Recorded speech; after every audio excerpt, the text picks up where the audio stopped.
Casos judiciales, juicios, prisión, abogados.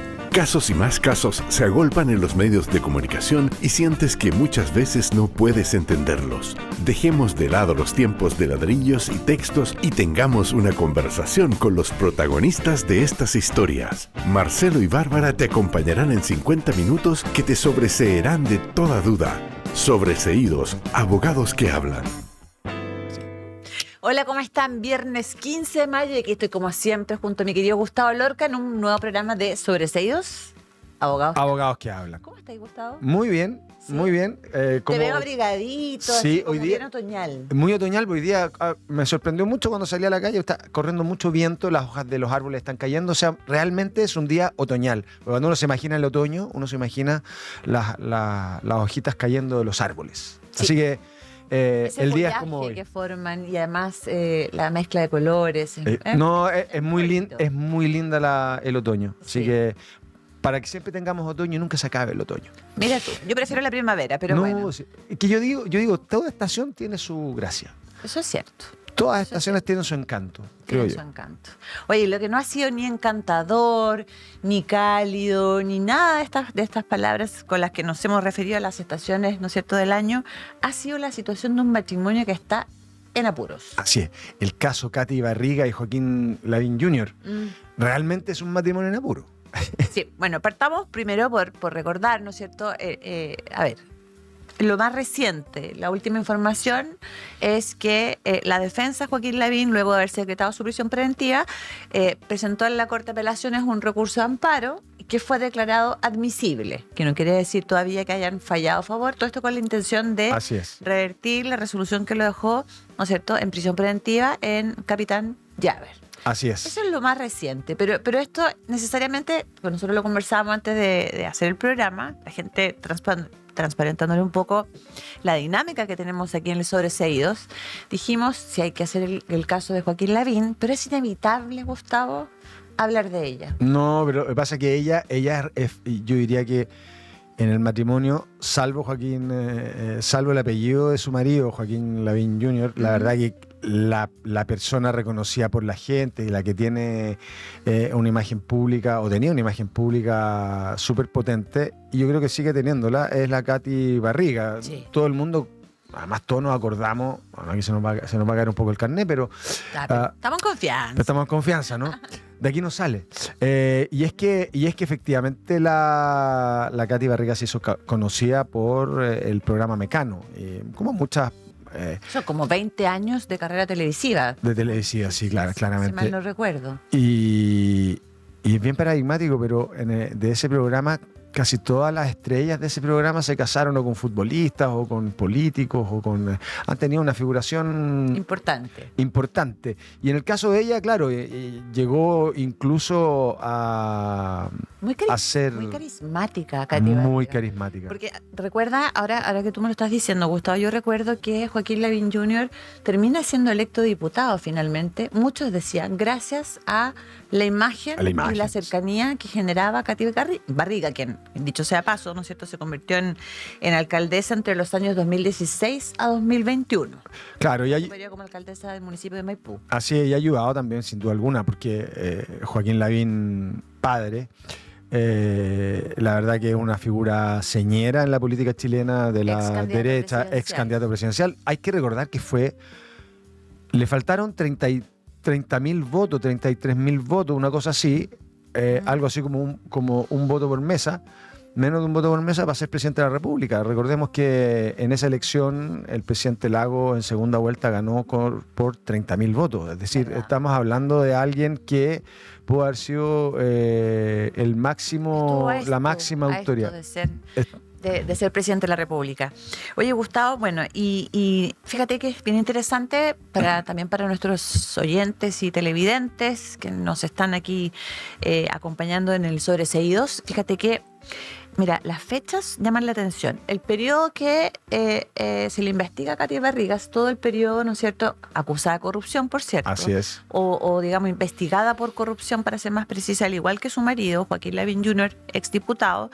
El periodo de Katy Barriga es entre el 2016, junio del 2016, a junio del 2021. Y el periodo por el cual la Fiscalía también formalizó hace pocos días a Joaquín Lavín Jr. es desde el 2015 al 2026. Así Ojo es. con eso, o sea, las fechas son interesantes. O sea, no calzan los periodos investigados, no calzan exactamente, No. pero claro, Joaquín Lavín está acusado, entre otras cosas, de utilizar dinero fiscales con propósito de sus campañas, en fin, tiene algunos temas con las empresas que contrató, aquí lo vamos a ir desarrollando durante el programa. Y bueno, Katy Barriga tiene que ver básicamente con delitos cometidos durante el ejercicio como alcaldesa, sin duda alguna. Fíjate que, claro, el periodo de ella es de 2016 a 2021. Y ahí, claro, coinciden, digamos, no calzan, pero en algún momento coinciden. Pero llama la atención, pero lo que más me llama la atención ciertamente dice relación con esta tanta figuración pública, ¿no?, que tiene Katy Barriga y que Muchísimo. arrastra de alguna manera también a su marido Joaquín Lavín Jr. Pero veamos muy brevemente, si te parece, Gustavo. Vamos. Veamos algunos ejemplos de las controversias y acusaciones. Por ejemplo, de corrupción de Katy Barriga. ¿Cuáles son los delitos por los cuales nuestra amiga Katy Barriga está siendo formalizada, digamos? El primero es el fraude al fisco. Principalmente son delitos de fraude al fisco y falsificación de instrumento público, por los cuales quedó, primera, y esto fue una gran controversia porque nunca alguien de ese nivel de exposición, de fama, de poder, porque la familia Joaquín de Lavín es una familia con poder en la política chilena. Y también tiene cierto poder financiero y económico, sin duda alguna. Pero cae presa justamente por fraude al fisco y falsificación de instrumentos públicos. Oye, un pequeño paréntesis para que la gente que no tiene por qué saber estos detalles, pero sí es importante. El fraude al fisco es un delito cuya pena parte en los 5 años y un día hacia arriba. Por lo tanto, se arriesga, si la llevan a juicio oral y es condenada, eso es cárcel efectiva. Y eso explica el por qué ha pasado que sé que tú vas para allá, por la prisión preventiva, que es lo mismo que ocurre con su marido, Joaquín Lavín León, quien también fue formalizado por fraude al fisco. O sea, digamos, sintetizando un poco más allá lo que vamos a ir desarrollando ahora, claro, es un matrimonio y son dos exfuncionarios públicos. Exacto. Que aprovechan sus cargos para justamente hacerlas de Kiko y Caco en la municipalidad de Maipú.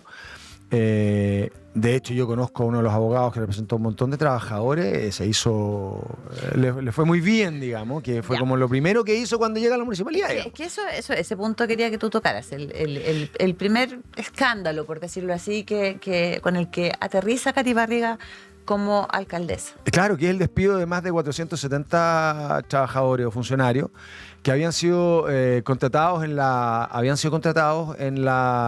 el periodo anterior y en los anteriores, que era Cristian Vítori. Exactamente. Undurraga, Vítori, era gente que venía de ese periodo, básicamente.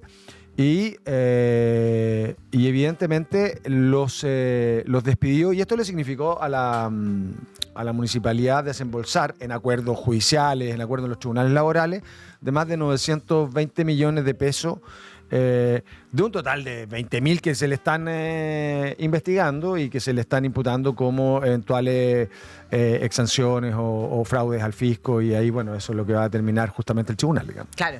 Fíjate que también otro de los hitos, por decirlo así, de Katy Barriga, fueron reiteradas denuncias que se hicieron en Contraloría precisamente por falta de probidad. Así es. Y fundamentalmente esto con la idea de promocionar eventos, actividades, siendo funcionaria pública, con gastos excesivos, con muchísima figuración. Tanto así, fíjate, Gustavo, que los recursos por los cuales hace esta observación la Contraloría, se gastaba más recursos en el municipio de Maipú que incluso los municipios que tienen mayor cantidad de recursos, valga la redundancia, que son, no sé, la comuna de Vitacura, por ejemplo, comuna de Las Condes, etcétera. O Providencia. Claro, o Providencia. Entonces ahí también hay un tema de que la Contraloría le imputa el haber utilizado recursos municipales para campañas políticas, incluso del expresidente fallecido Sebastián Piñera, y sobre todo la excesiva difusión de su imagen personal en actividades como funcionaria pública, como alcaldesa.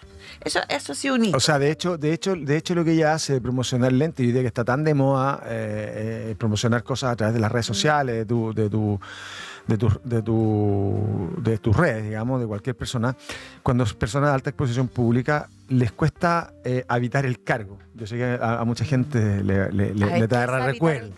Habitar el cargo es justamente entender de que tú tienes, cuando tú eliges ser funcionario público y particularmente una autoridad de elección popular, tienes ciertas restricciones. Ya no puedes seguir haciendo promociones, en este caso promociones comerciales. De hecho, hasta hace muy poquito, hace un par de meses, alguien que conozco que entró a trabajar al segundo piso de La Moneda y que ahora ya no está trabajando, bueno, apareció en una de sus redes promocionando la venta de unas cosas que había hecho hace un tiempo, y yo le dije, oye, baja eso porque te puedes traer problemas de probidad.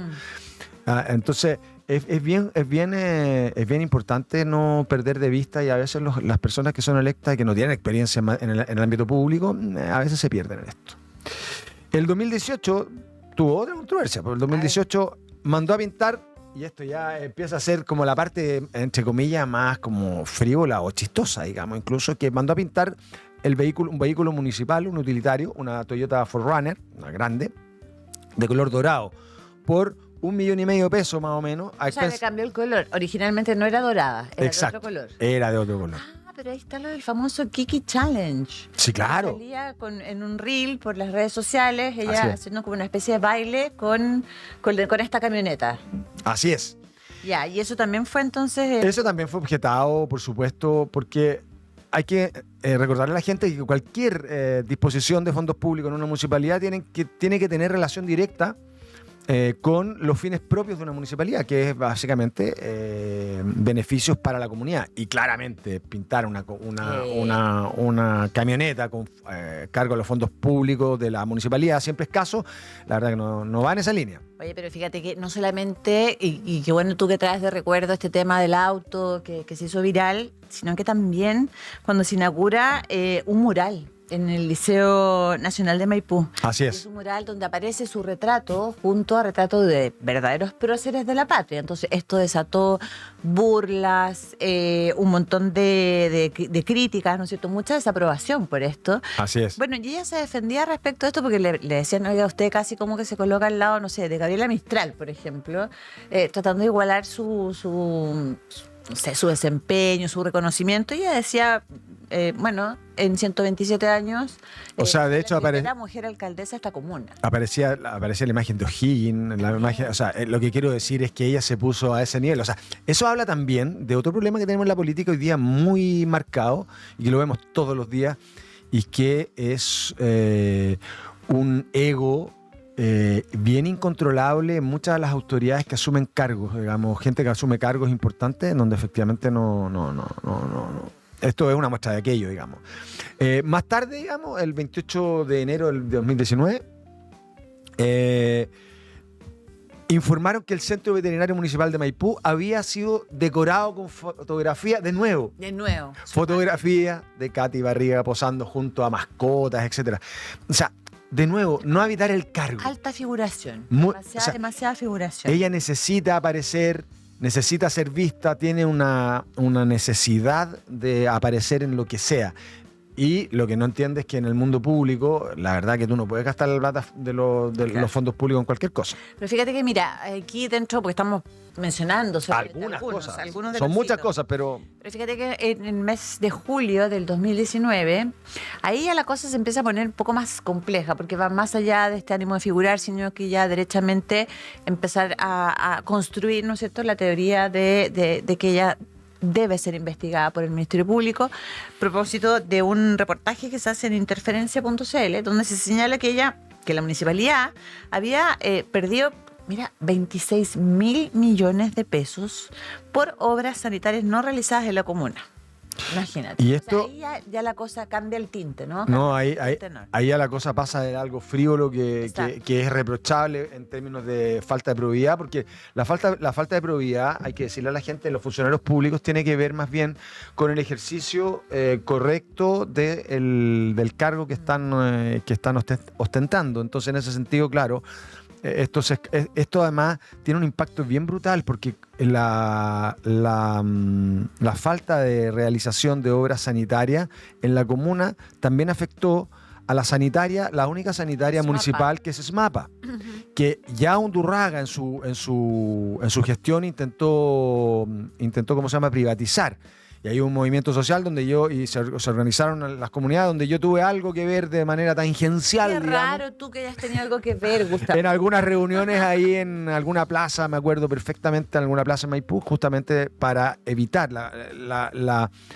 de alguna manera la privatización. La comunidad se organizó, se articuló y generó un movimiento que impidió que esa sanitaria se... Oye, pero luego de ello, fíjate que ya terminando con esta cronología así bastante rápida que estamos haciendo, un pincelazo, ¿no es cierto?, respecto a Katy Barriga, ahí entra un actor tremendamente relevante y que, según tanto ella como Joaquín Lavín León, que es su marido, han acusado que son objeto de una persecución. ¿De quién estamos hablando? Estamos hablando del gran juez... No, señor. Yo estoy hablando de él, yo te estoy preguntando por los que este matrimonio, Lavín Barriga, se indican como su principal enemigo y persecutor político. Me refiero al alcalde Tomás Bodanovich. Al alcalde Tomás Bodanovich, sí, claro. Que tenía un rol protagónico en esto. Bueno, interpuso una querella. Es que ese es el tema. Interpone una querella en contra del matrimonio, efectivamente. El 1 de noviembre del 2021 por el desvío de... a mí me cuesta leer tantos ceros, pero son muchos ceros. Son 1.900 millones de pesos, los cuales habrían sido destinados al desarrollo, los cuales estaban destinados al desarrollo de la sanitaria municipal SMAPA, pero fueron utilizados para construir un spa para adultos mayores. Que uno puede entender, el spa para adultos mayores, yo pensando... Sí, me parece que es un beneficio súper razonable. Pero cuando tú tienes que evaluar dónde pones la plata, evidentemente una sanitaria que le lleva el agua a toda la gente de la comuna de Maipú y un par de otras comunas, la verdad las cosas es que no realizar las obras que mantienen la inocuidad del agua, es decir, que el agua no le genere problemas a las personas en términos de salud, evidentemente que es una irresponsabilidad monumental. Y por eso que el fiscal Tomás Bodanovich, el alcalde Tomás Bodanovich, eventual futuro candidato a la presidencia, según se habla en el Frente Amplio, la verdad las cosas es que era evidente que era una querella que caía de cajón, digamos. Bueno, y hay que decir también, Gustavo, que esta acción del alcalde Bodanovich ha continuado, ¿no es cierto? Y continúa también y se hizo parte a sí mismo en el proceso respecto de Joaquín Lavín Jr. Para ir cerrando el tema Katy Barriga, porque nosotros queremos conversar ahora de Joaquín Lavín Jr., simplemente señalar que el 16 de enero, porque la gente de repente uno se lo olvida. Porque son muchas... Se nos olvida, son muchas a mí se me olvida, muchas fechas. Demasiado. Mira, resulta que el 16 de enero del 2024 finalmente Katy Barriga es formalizada. Recordemos que lleva muchos años de investigación desformalizada. Fue formalizada por los delitos reiterados de fraude al fisco. Así es. Y falsificación de instrumentos públicos, junto a otros coimputados más. Hay que decir también que... Perdona, de hecho la Fiscalía habla de que había tenido una política de gobernanza municipal fraudulenta. Exacto, bueno, y ahí viene esta cuestión que a nosotros como abogados, y somos súper transparentes con nuestros seguidores, nos costaba mucho entender este ir y venir de entrar y salir de la cárcel, de la prisión preventiva, arresto domiciliario total. Y ahí hubo una serie de idas y venidas, revocaciones de la Corte, alegatos, también recordemos así muy brevemente, estuvo todo el tema de la supuesta cuestión que se comprobó que no fue así, utilización de su hijo que tiene una condición especial. Tiene una condición de TEA, digamos. Entonces, bueno, fue bastante polémico. Ella, además, recordemos que durante estando con arresto domiciliario total, empezó a hacer contenido en sitios para adultos y recaudando muchísimo dinero. Y luego, claro, ahí los querellantes en buen chileno se avivaron y pidieron precisamente que esas platas fueran de alguna manera retenidas o incautadas. Sí, acuérdate que lo mismo pasó con Camila Polisi. Entonces, bueno, finalmente la Fiscalía termina acusando. No, y de hecho la utilización de su hijo para evitar el arresto efectivo en el centro de detención de mujeres, la prisión preventiva, e irse a su domicilio. Con Bernarda Villalobos, ¿se acuerdan del caso? Con Bernarda Villalobos, de hecho, había muchas conspicuas ahí en ese centro de detención. Pero lo relevante es que el fraude, entre comillas, de la utilización de la enfermedad de su hijo se destapa justamente por un sumario que se hace en la Municipalidad del Fisco, donde... Fisco no, pues, del Fisco, del Quisco. Claro, sí. Es fraude al fisco, pero el sumario se hace en la Municipalidad del Quisco, donde una funcionaria a cargo del Centro de Neurodesarrollo de esa comuna se destapa que le habría ofrecido dinero a una psicopedagoga para que hiciera efectivamente el informe de su hijo y que le permitiera a Katy Barriga, argumentando esto, salir de prisión preventiva e irse con arresto domiciliario. Y así pasamos al 18 de diciembre del 2024. No, ya avanzamos. ¿O ya nos fuimos rápido? ya? No, ya nos fuimos más rápido, mucho más rápido. Ya ¿Hasta dónde vamos? No, estamos comentando que la acusaron. El Ministerio Público finalmente formula la acusación, solicita 23 años de cárcel, cumplimiento efectivo, y tenían la audiencia y el juicio comenzaba en febrero de este año, el juicio oral. Y ahí lo que hubo fue que la defensa de Katy Barriga lo que hizo fue solicitar una ampliación de plazo al tribunal, al juzgado de garantía, porque no habían podido acceder a toda la investigación, a toda la carpeta investigativa. Entonces, finalmente... De hecho, perdona, tú y yo como abogados sabemos, yo tramitaba en materia penal, no causas de esta envergadura sin duda, porque no me dedico a eso, pero efectivamente cuando tú vas o ya sabes que viene la acusación, etcétera, la verdad las cosas, la preparación del juicio oral, la verdad es que tú tienes la carpeta completa, ya la pediste, ya la tienes, estás encima. Pero acá hay que decir, Gustavo, que si un juzgado de garantía que finalmente acoge la solicitud de la defensa es porque efectivamente se acreditó frente al tribunal que no tenían acceso completo a toda la investigación y por lo cual la justicia decide darle 6 meses más, ¿no es cierto? Y en concreto ella va a enfrentar. Entonces empieza su juicio, con la audiencia de preparación de juicio oral en el mes de agosto, el 4 de agosto de este año, para que la gente tenga un recuerdo. Y de hecho una postilla a eso, y es que el abogado, y yo siempre tiendo a pensar, ya conociendo que al abogado de Lavín se le cayó el vaso de agua encima, Bonasich se le cayó. Pero, qué mal pensado, Gustavo. ¿Qué quieres decir? ¿Que Bonasich él renuncia? ¿Que botó el vaso de agua encima de su computador? No lo sé, pero sí sé que Aunque hay gente que dice que piensa mal y acertarás. Exactamente. Y dice, de hecho, el abogado Cristóbal Bonasich lideraba la defensa de Katy Barriga, acusada de todos los delitos que ya hemos mencionado, renunció al patrocinio y poder a semanas de lograr la postergación de la audiencia de preparación del juicio oral. Entonces, claro, asume un nuevo abogado y el nuevo abogado tiene... Sí, yo no conozco este... No conozco este caso, no sé de qué se trata, y por lo tanto necesito estudiar una carpeta que es muy extensa. Gigante. Por lo tanto, evidentemente, en función de aquello, y más allá que uno pueda tener la presunción de que aquí hubo una jugarreta, digamos, para ganar tiempo, la verdad de las cosas es que, claro, renunciado el abogado titular de la defensa... el mismo abogado de Katy Barriga, el que estamos hablando, el señor Bonasich, sí, claro, abogado titular de Katy Barriga, renuncia a la defensa de ella y asume la defensa de su marido. O sea, uno no puede no pensar que aquí hay una coordinación, pero de relojería suiza, digamos, para efectos de ir postergando. Soy medio conspiranoico a veces, debo reconocer. Ya, pero ahora centrémonos entonces en su marido, en Joaquín Lavín León. Vamos a don Joaquín Lavín León. Ya la gente ya lo sabe, fue formalizado, ¿no es cierto?, por los delitos de fraude al fisco, falsificación y uso malicioso de instrumento privado mercantil y tráfico de influencias. Todo esto dentro del periodo de entre los años 2015 al 2026. Recordemos un poquito de lo que fueron esos 5 días. Y yo quiero decir algo que lo escuché al pasar el otro día a alguien en la radio y me pareció bien interesante. Yo creo que hay que reivindicar la figura de Joaquín Lavín León en términos de que no era flojo. Ay, Gustavo. Porque chuta que hacía cosas en su periodo, no solo lo poco que hacía como diputado, pero básicamente era casi un administrador municipal en Maipú, así que la verdad que... una vez que era el alcalde en las sombras. Yo recuerdo esa frase cuando formalizaron a Katy Barriga, que se hablaba mucho de que Joaquín Lavín, ojo que a propósito de esto, de la investigación respecto a Katy Barriga, que surgen los antecedentes y que se abre la investigación respecto de Joaquín Lavín. Así es. Recordemos que siendo todavía diputado, terminan incautando documentos y otras cosas más, ¿no es cierto?, tanto en su oficina distrital como en el Congreso.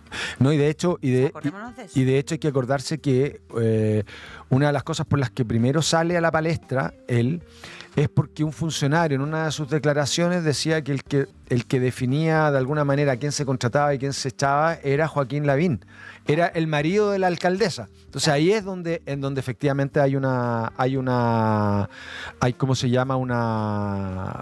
Un llamado de atención para la Fiscalía. O sea, sí, evidentemente, además que Joaquín Lavín, recordemos que como diputado en el distrito en el que estaba, en el que ejercía el cargo, era precisamente, abarcaba también la comuna de Maipú. O sea, ahí tienen un vínculo directo. Así es. Vamos viendo rápidamente, Gustavo, ¿te parece? ¿Cuáles son los hechos que fundamentalmente se estableció y el tribunal tuvo por acreditados y son los hechos imputados por la Fiscalía y por el creyente en contra de Joaquín Lavín León? Bueno, el primero de ellos, que en su calidad de funcionario público como diputado, presentó rendiciones de gastos parlamentarios falsos, a través de los cuales obtuvo fondos del Congreso con cargo a los cuales pagó deudas de campaña y otro tipo de servicios personales adeudados a la empresa MMG, generando un perjuicio fiscal de 10 millones, casi 11 millones de pesos. Esa es la primera cosa, que es como el primer hito. El primer hito. Ahora, ¿el segundo? ¿Cuál es el segundo? Fíjate que desde enero del 2015 ya hasta noviembre del año 2022, imagínense la cantidad de tiempo, esta empresa que tú hablas, la imprenta MMG, remitió 44 facturas a Joaquín Lavín León por un monto total de 37 millones y fracción. De estas facturas, 32, y ese es el tema, fueron rendidas por el entonces diputado al Congreso Nacional como gastos operacionales para efectos de obtener una suma cercana casi los 19 millones de pesos. Chuta. Es complejo, ¿eh? Es muy complejo, pero lo que pasa... Porque en simple son actividades o deudas que él contrajo cuando era candidato y que con esta imprenta y que las termina pagando ya siendo un diputado electo con el financiamiento del Estado fiscal. Sí, claro. O sea, de todos los chilenos. De hecho, es muy probable que haya obtenido reembolso por parte del CERVEL de muchos de esos cargos. Entonces, de alguna manera lo que hace es tener una especie de doble pago. No paga nada de su bolsillo, no se consigue nada de sus aportantes, sino que lo que hace es hacerlo con imputación a cargos, a ingresos futuros. Luego, durante el año 2017, el diputado encargó a don Juan Silva Morales, que es uno de los actores, una serie de trabajos, claro, y que iba facturando al diputado Lavín, conforme a las instrucciones que proporcionaba por intermedio de otro coimputado, que era Domínguez Vallejo, quien desde el 2014 se desempeñó como colaborador de confianza de Joaquín Lavín Jr., y de hecho era uno de sus asesores parlamentarios, como jefe de campaña, asesor legislativo, jefe territorial. Su mano derecha. Hasta el 2025. Y aquí uno nunca puede dejar de evocar otros cargos actuales, como por ejemplo el de la investigación que se está llevando respecto de la alcaldesa Claudia Pizarro en La Pintana, donde su mano derecha, su asesor... pedía la cuota Pizarro, digamos, y que yo, a través del conocimiento de juicios laborales que llevo ahí representando a trabajadores, también hay una cuota también que se le pedía a trabajadores, incluso a aquellos que ganan menos. Entonces, es un patrón, eso es lo que quiero decir. Lo mismo pasa en el caso, particularmente, que se está investigando también de la senadora Camila Flores. O sea, al final los asesores finalmente terminan siendo especies de instrumentos. Un brazo largo. Mani largo, diría yo, con los fondos fiscales.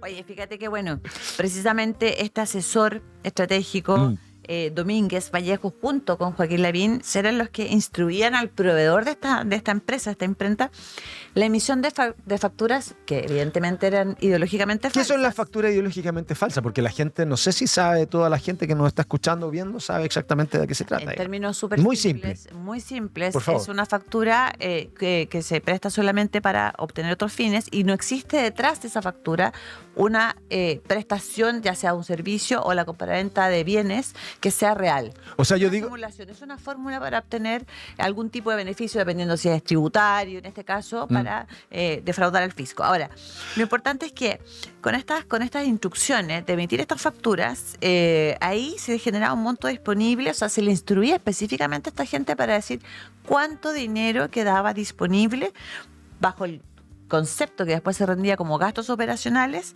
destinados a publicidad del entonces parlamentario. Entonces aquí cuesta un poco, como abogado defensor, hacerse cargo de estas imputaciones, porque pareciera ser, lo pongo en condicional desde luego por el principio de presunción de inocencia, pareciera ser bastante evidente el modus operandi. Veamos qué pasa en el año 2017 con esta empresa que se llama Social Task. Social Task. Esta es una empresa, para que la gente sepa, Social Task. Es una especie de empresa, es una empresa de plataforma digital para almacenamiento y manejo de bases de datos y envío de mensajería masiva. Lo mismo es cuando uno recibe en las tipos de campaña a veces llamados telefónicos, mensajes o lo que sea, o mensajería de todo tipo. Se conoce como propaganda electoral. Propaganda electoral. Ya. ¿Qué pasó ahí? El proyecto fue desarrollado utilizando la sociedad creada por el imputado Vázquez Diegues, que al efecto denominada Modo 74 y financiada mayoritariamente con fondos provenientes del Congreso Nacional. De nuevo, financiaban la campaña con fondos que iban destinados a otra cosa. Es decir,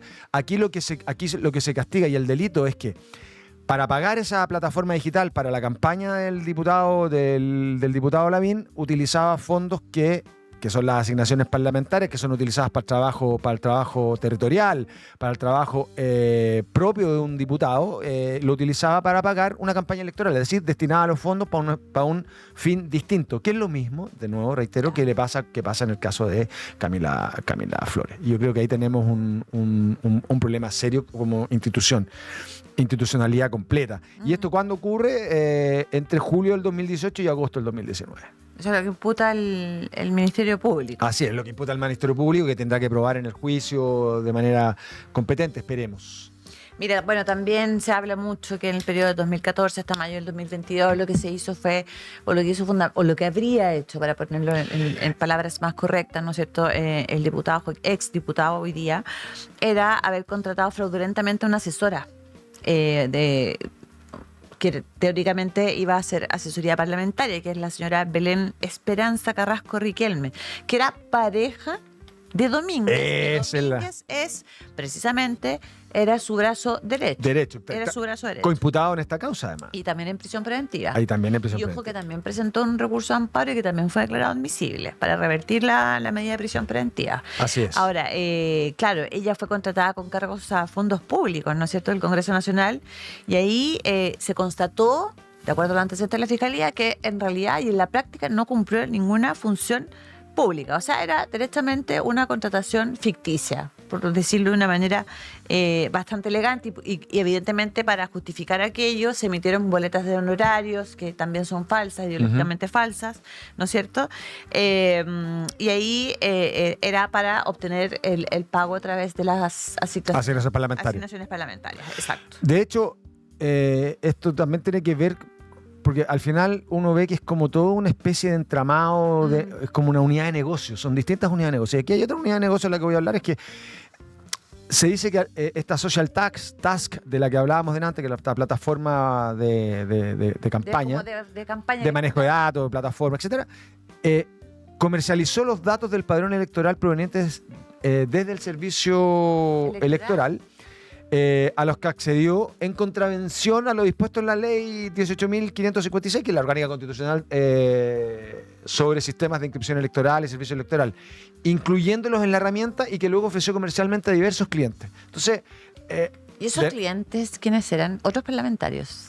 Probablemente. Se entiende, ¿no? Porque si era con ese fin, me imagino que ahí los interesados tienen que haber sido otros parlamentarios. Y además también empresas, ¿cómo se llama?, comerciales, porque no hay que olvidar que los datos del CERVEL establecen dónde tú vives, tu ubicación, te pueden georreferenciar de manera muy relevante, y por lo tanto tú puedes ofrecer determinado tipo de contenido, determinado tipo de productos, dependiendo de, por ejemplo, tus afiliaciones políticas, digamos. O sea, efectivamente hay ciertos patrones de consumo, ciertos patrones de comportamiento, y por lo tanto una utilización maliciosa de información que no debería ser utilizada para esos fines. Mira, fíjate que aquí llegamos a un momento en que se cruzan ya jurídicamente este matrimonio. Así es. Aquí ya no solo se cruzan en su casa, digamos, o en su lecho, digamos, sino que ahora se cruzan. Se cruzan en la formalización que hace el Ministerio Público y los querellantes. Así es. Que recordemos que está también el municipio de Maipú, el Consejo de Defensa del Estado, ¿no es cierto?, a propósito del supuesto delito de tráfico de influencias. Así es. otro de los ilícitos por los cuales fue formalizado, ¿no es cierto?, el exdiputado. Entonces aquí, claro, la relación está precisamente dada porque en el periodo que ya señalamos, desde el 2016 hasta el 2021, Katy Barriga era precisamente, siendo su cónyuge, su mujer, alcaldesa del municipio, y es estando dentro del distrito donde el diputado tiene también facultad de fiscalización. De fiscalidad, o sea, exacto. A ver, hay que explicarlo un poco. El diputado en sí mismo no tiene facultad de fiscalizar las municipalidades, pero efectivamente su labor principal como autoridad electa, como diputado, efectivamente es fiscalizar. Entonces aquí se produce una contradicción. ¿Qué es lo que fiscaliza el diputado? Fiscaliza el uso de los fondos públicos. Es que ahí está el conflicto de interés. Exacto, justamente. Y evidentemente esto pasa también porque tanto él como Domínguez Vallejo, como Silva Morales, todos estos asociados a las imprentas MMG y Total Print, que finalmente son las que te hacen el material publicitario. ¿Eran empresas reales? O sea, hasta donde yo entiendo, eran empresas reales, eran personas jurídicas constituidas legalmente, y ahí no conozco en profundidad, voy a ser bien honesto, me voy a declarar culpable, no conozco específicamente si estas empresas existían realmente físicamente. Yo entiendo que sí, porque justamente eran las que le hacían el material publicitario, los volantes para las campañas, material impreso no solo de Lavín, sino que también entiendo también de la alcaldesa. Sí, pues Katy Barriga. Claro, pues estas dos empresas, estas dos imprentas de las que tú hablas, efectivamente ejecutaron labores, hicieron papelería, qué sé yo, palomas, los volantes. Y social task, la mensajería, que es súper importante. O sea, mandarle la información de tu campaña a la gente, a los teléfonos de tus electores, de tus potenciales votantes. Evidentemente es una campaña cara, es una campaña que requiere manejo de bases de información. Es toda una labor de ingeniería electoral no tan sencilla, bastante, que requiere mucho trabajo, y evidentemente lo que uno esperaría es que el diputado pague eso con su patrimonio, con sus dineros obtenidos de sus aportantes, en fin, que es lo que establece la ley. Entonces, la verdad que llama poderosamente la atención todo este caso, porque da cuenta un poco de prácticas que además yo no creo que sean solo de él. Para ser más justo, más equitativo, sí. O sea, dices tú. A ver, Joaquín Lavín no era tonto, como se le pinta. Yo creo que él se aprovechó mucho de esa imagen. Sí, porque, perdón que te interrumpa, porque ¿sabes lo que pasa? Joaquín Lavín se le veía previo a la formalización, los días previos, pues la audiencia estaba fijada con antelación, se le veía bastante tranquilo. Él decía, esto vamos a demostrar que no es así, alegando su inocencia, que tiene el legítimo derecho de hacerlo, por lo demás. Se le veía como muy tranquilo, muy pausado. Así es. Entonces, claro, da esa sensación de que puede que uno piense que está en el límite de la demasiada pasividad, raya quizás, perdón la expresión, en la tontera, pero tú sostienes que no es así. No, y de hecho es lo contrario. Y de hecho, a mí, yo lo he dicho a raíz de otras investigaciones que ha llevado el Ministerio Público de alto impacto, y es que normalmente suelen ser, cuando se presentan las acusaciones ante el tribunal, cuando se va a juicio oral, normalmente, y es lo que ha salido en los medios a raíz de muchas investigaciones, y es que la Fiscalía ha hecho un trabajo de investigación deficiente y que se cae, porque el estándar, y eso es importante decírselo a la gente, que el estándar probatorio y el estándar que define la ley para configurar un delito, que además con altas penas, es muy alto, por lo tanto requiere rigor. Y allí es donde caemos siempre en el tema de que tenemos una institucionalidad débil para este tipo de casos muy complejos, porque efectivamente, entre fiscales sobrecargados, falta de recursos. Yo no estoy de acuerdo contigo, Gustavo, porque, mira, y no quiero profundizar el punto, pero convengamos una cosa, que sí, que hay crisis en términos de falta, que está sobrepasado el sistema, eso es evidente y no hay cómo negarlo, digamos. Pero en casos que son emblemáticos, causas de alta complejidad, o sea, ahí, en mi opinión, en general, el Ministerio Público siempre ha estado a la altura, digamos. Ahora, Pero mira, más allá de eso, que podemos tener diferencias de opiniones, pero aquí lo interesante, porque estamos hablando de que hoy día la situación es esta. O sea, tenemos a un Joaquín Lavín León en prisión preventiva. Está en el anexo Capitán Llave. En una audiencia que duró 5 días. 5 días. 5 días duró la audiencia de formalización y discusión. La gente no lo sabe en sus casas, pero la formalización en sí, que es solo una comunicación que hace el Ministerio Público y va relatando los hechos y, de hecho, las minutas, que es el documento que lee el fiscal, cuando está en la audiencia, o la fiscal, en este caso, que es Constanza Encina, de la Fiscalía de Las Condes, cuando lee esto se le entrega tanto al juez de garantía como a las defensas. ¿Por qué hago este punto? Porque aquí entra otro actor, y esta historia se pone un poquito sabrosa, digamos, que es el juez Daniel Urrutia. Así es. Un juez que ha sido cuestionado, polémico. Cuestionado por sus opiniones, fundamentalmente en redes sociales, por sus opiniones políticas, de política judicial y de política no tan judicial también. Y evidentemente... Está en el estallido social. Evidentemente,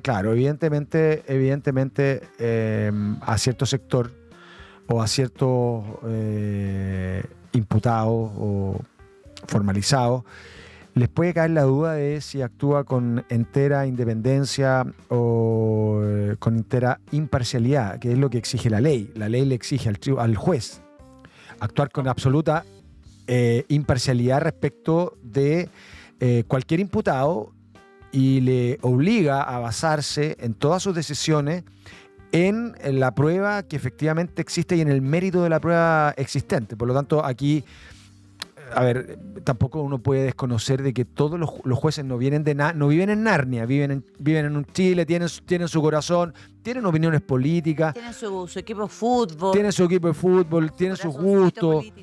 Entonces es evidente que a pesar de que uno le exija una imparcialidad absoluta, y esto es un tema que se discute cuando uno estudia, se discute en la academia permanentemente, es un tema muy antiguo, pero que siempre se discute porque efectivamente la pregunta es que uno siempre se hace es, ¿el juez es realmente o puede ser realmente imparcial? ¿Puede estar ajeno a todas las presiones? Ya, pero espérate un poco, o sea, está bien, yo entiendo el punto que no lo quiero atacar, se notó mucho que no quiero atacar al juez Urrutia. Se notó ¿verdad? absolutamente, porque los jueces hablan. Yo entiendo el punto, sí, es verdad, tienen su opinión, por supuesto, son seres humanos igual que nosotros, pero los jueces tienen que hablar a través de sus resoluciones. Sí. El cargo les exige aquello. Entonces, cuando tú tienes un juez que ha sido polémico por dar opiniones de, política jurídica, pero también opinión política partidista, por ponerle un apellido, y que le ha traído severos problemas, tanto es así que se mantiene en el Poder Judicial, entiendo yo, puedo estar equivocada, pero creo que no, por una resolución de la Corte Interamericana. Porque, sí, claro. Porque él iba a salir del Poder Judicial. Así es. Entonces, siendo un hombre, derechamente, digamos las cosas como son, un hombre de tendencia, de pensamiento más bien de izquierda. Liberal, diría yo, ¿eh? Bueno, más liberal, que pero contrario a un partido político como la UDI. Porque eso es así.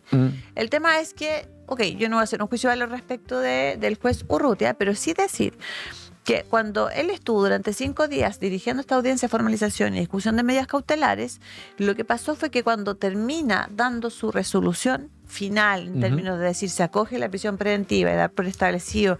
Que es la medida más gravosa. Sí, claro, que se cumple con los requisitos, que está acreditado para estos efectos el delito de la participación. El abogado Cristóbal Borasich yo lo vi cuando salió en vivo, digamos, y él dice, ¿sabe qué? No con estas palabras literal, pero yo me alegro de la resolución del señor Urrutia. Fíjate, el abogado defensor de Joaquín Lavín Jr. ¿Y por qué? Porque en toda su extensa resolución en ningún momento se hace cargo de las alegaciones de esta defensa. No. Mira qué importante. Eso es lo que él dice. Y se alega, y tiene un punto ahí. Tiene un punto, tanto es así que la Corte, a lo menos, desde ya, le dio la admisibilidad al recurso de amparo, ni siquiera de apelación, de amparo, tratando de que esta resolución es arbitraria y es ilegal. Incluso se le acusa de un copy-paste. Amparo o habeas corpus. Claro, que es como se le acusa de un copy-paste a Urrutia. Sí, ojo, de hecho se le copiado y pegado, perdona, es que para terminar la idea, por eso comentaba un poco del detalle esto de que se entrega la minuta, uno tiene acceso, uno va leyendo lo mismo que está leyendo al mismo tiempo, para la redundancia, el fiscal o la fiscal. Así es. Entonces, si incluso se le acusa, o más que acusar, las alegaciones de la defensa de Joaquín Lavín, a través del abogado Cristóbal Bonesic, dice que, ¿sabe qué? Aquí lo que hizo el señor juez, aparte de no hacerse cargo de ninguna de mis alegaciones como defensa, además copia y pega, copy-paste de la formalización, de la minuta formalización del Ministerio Público.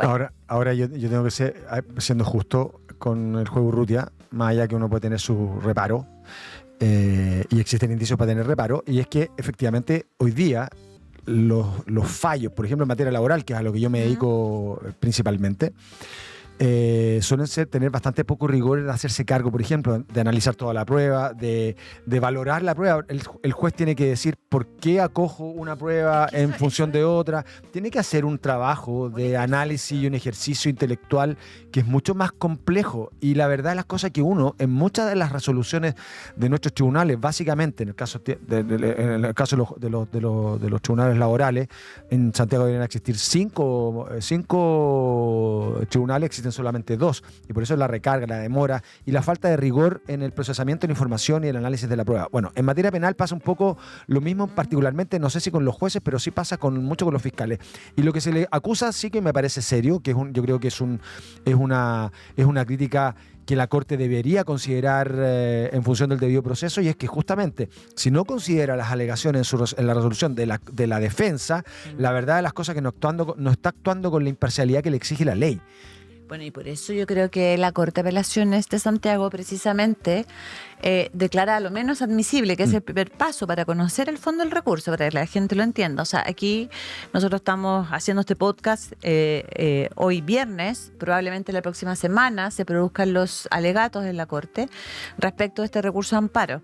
Con este polémico juez Urrutia, ¿no es cierto? Y que aquí son todos polémicos, Gustavo, porque mira... O sea, acordémonos del ministro Muñoz. También. Polémico. O sea, ministros polémicos o jueces polémicos. Pero espérate, perdona, es que yo iba al hecho...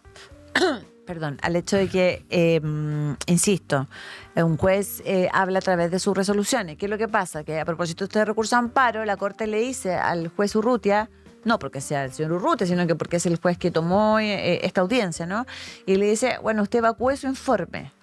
Pero mira el punto que llega, que incluso se da el gusto de despachar ciertas frases, ciertas cuñas a la prensa, que yo creo que tiene que ver con evitar el cargo. Como sí, tú. Sí, me parece a mí que es un poquito excesivo polemizar tanto cuando basta con... Podría haber dicho, ¿sabe qué? Mire mi resolución. Sí, pues no esta cosa de que pisó el palito, que suena como... Sí, yo creo que el juez, yo creo que los jueces tienen, y hablo también por los fiscales, yo creo que tienen que ser mucho más recatados en el ejercicio de sus cargos. Hoy día entiendo yo, porque estamos viviendo otra época en donde las redes sociales son súper importantes, pero son más mediáticos que otra cosa. Uno está acostumbrado, al menos lo que uno desearía, es que el juez hable a través de sus resoluciones, y que en ese sentido, y por eso que a los jueces no pueden ser militantes de partidos políticos, no se les puede ver en actos de manifestación, porque la razón que hay detrás es que el juez debe darle seguridad a todos los ciudadanos, no importa lo que piensen, si son hombre o mujer, si son transgénero o lo que sea, si son heterosexuales, da lo mismo como sean, tiene que dar la seguridad de que cuando van a revisar un caso sean lo más imparciales posible. Y eso es lo que yo creo que el juez Urrutia ha transgredido, creo yo, a través de su actuación, nunca alejado de los focos, siempre en los focos mediáticos. Y eso es lo que yo creo que genera la duda razonable de cualquier defensa. O sea, yo fuera defensa de Joaquín Lavín o de la Katy Barriga, evidentemente aprovecharía justamente los actos propios del juez. Por eso Bonesic sale de la audiencia. Digamos que Bonesic no es un abogado que sea muy amable con la prensa en general. O sea, no es que sea poco amable, pero una persona que sea necesariamente carismática, ¿no? Él hace su trabajo. Pero lo dijo. Dijo, yo Mire, esto es una muy buena noticia. Me da gusto esta resolución porque me da todos los elementos para hacer lo que ya está haciendo. Oye, para ir cerrando, Gustavo, comentar lo que pasó este miércoles. La primera visita de Katy Barriga. Oye, pero es que esta imagen son igual, es bien, digo, no sé cómo plantearlo, porque todos recordamos la imagen de Joaquín Lavín León Jr., el marido de Katy Barriga, yéndola a ver a San Miguel, acompañándola en la formalización, en esa entrada con tanta ¿cómo no recordar cuando lo reta incluso en algún momento?